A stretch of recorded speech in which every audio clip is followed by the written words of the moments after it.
туған жерім Алматы облысы Ақсу ауданы Қарашілік деген ауылданмын. Негізі бала кезімнен осы зергерлікке қызығып, негізі осы бала кезімнен қолөнерге, суретке қызығып өстім. Өйткені біздің отбасымызда үлкен ағам суретші болды, және анам да әкем де қолөнерге қолдан бір нәрсе жасауға икемді кісілер болды. Негізгі оқыған мамандығым қолөнер мамандығы. Жалпы қолөнер мамандығын оқып шықтық. Ол жерде қыштан жасалатын бұйымдардың техникасын көрсетеді, зергерлік бұйымдарды көрсетеді, ағаштан көрсетеді. Бір 10 шақты саласында әр семестр сайын оқып шығамыз да.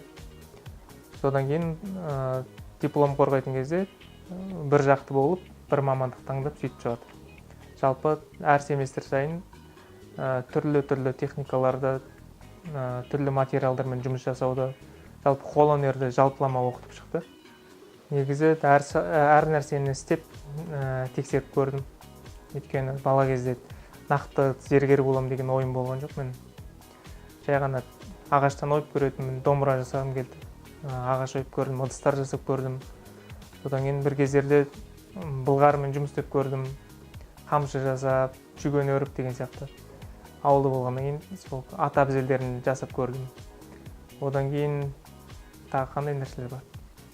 Темір тұмырмен жұмыс істеп, жаңағы әкемнің жанында жүріп. Сондай нәрселер қызық болды. Мен оқуды бітіргеннен кейін бірден ағамның зергерлік шеберханасында жұмыс істедім. Сол жерде 50 мыңдай, 40 мыңдай алып жүретінмін. Бір жарым жылдай жұмыс істедім сол жерде арнайы тәжірибе жинау үшін. Кейін тәжірибе жинап, өзім клиенттерім болды.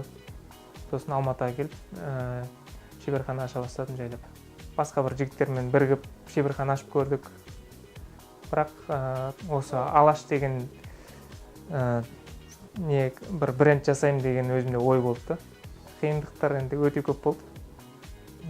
Біріншіден бұл жақта пәтер жалдап тұрдық. Жаңағы шеберхананың арендасы бар. Одан бөлек бізде құрал жабдықтар өте тапшы. Тапшы болғанда да сапасы жағынан бөлінеді, көбінесе Қытайдан келеді.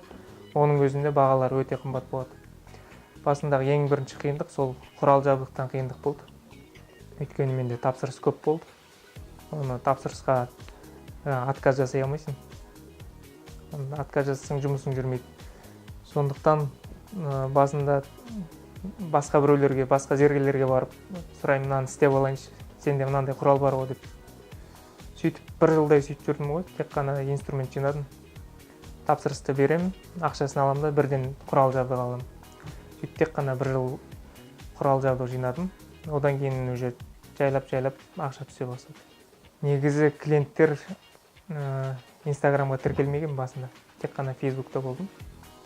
Сол Фейсбукта күнделікті жұмыс процестерін естеп жатырмын, барлығын салып отыратын, сосын нәтижесін салам, жақсылап суретке түсіріп. Бірінші себеп ол өзіңнің еңбегіңді, жасап жатқан жұмысыңды елге таныстырып көрсете білу деп ойлаймын. Содан елдер көре бастады. Есенел үлкен ағамыз келіп кетті. Ол кісі біраз реклама жасады.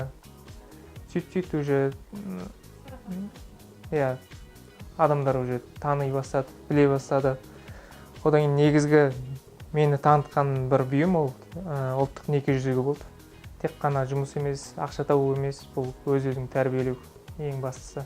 Өйткені бұған үлкен шыдам керек, сабырлық керек. Одан кейін әрине бірінші орында жауапкершілік керек. Солар арқылы өзіңді шыңдайсың. Сол нәрселер адамды алға жетелейді. Мысалы, клиенттің саған деген сенімі, сен туралы жақсы ойы, сен одан бетер жақсы адам болуға тырысады. Басты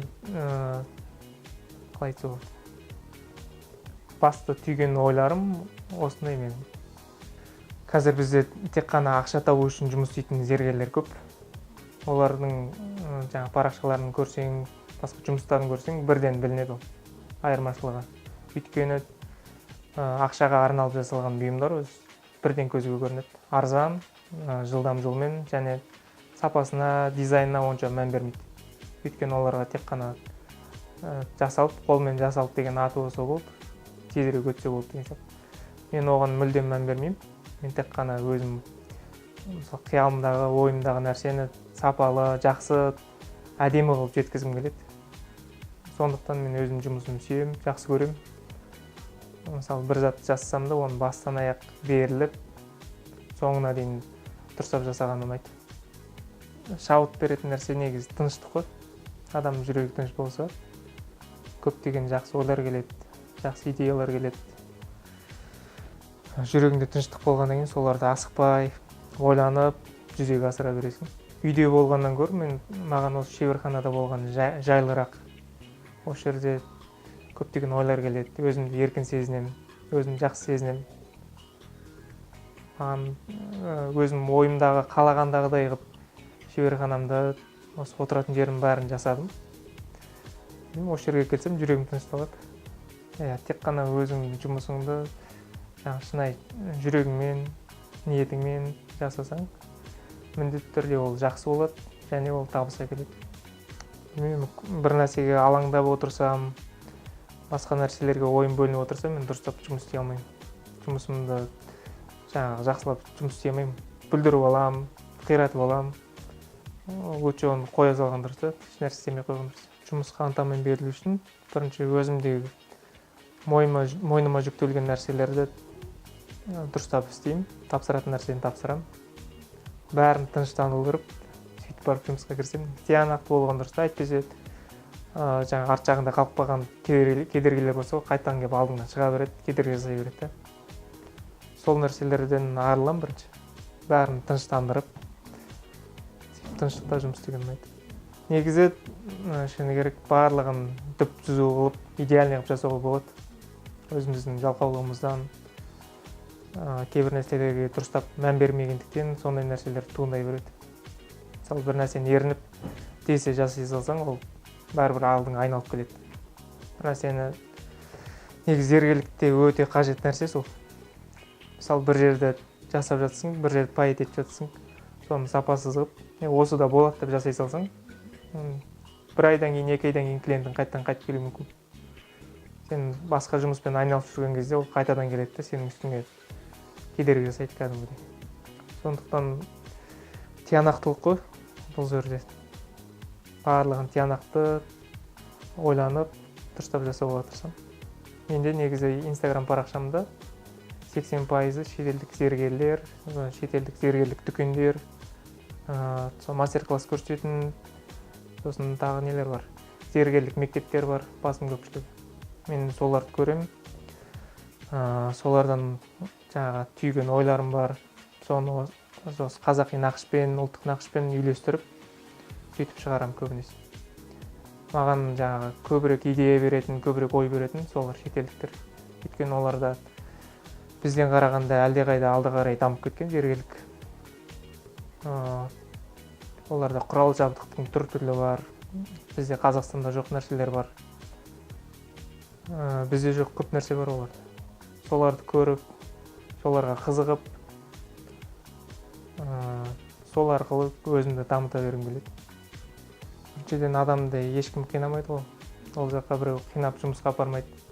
Сондықтан жауапкершілік сезініп, өзі жұмысы қалай бар, солай қабылдап, өзіне ұнамайтын жақтар болса мүмкін басқа, мысалы, күнделікті формат емес, басқа форматта клиенттермен сөйлесіп көрсін, басқа қырларын көрсетсін өзін.